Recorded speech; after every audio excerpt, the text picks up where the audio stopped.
Before you start, make sure you have only what is strictly necessary on your desk and computer to take the exam.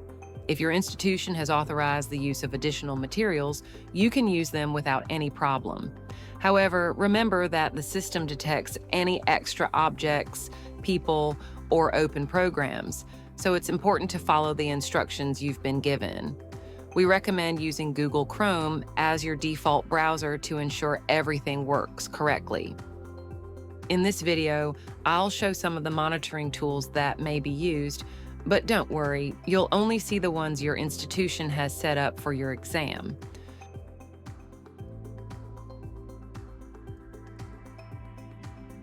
When you access the exam, the browser will ask for permission to access your camera and microphone.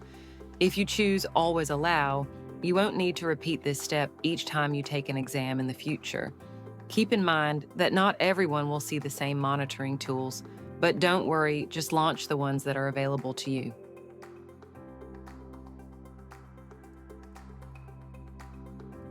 Once you're in the exam, avoid switching tabs or opening other programs, as the system will detect it.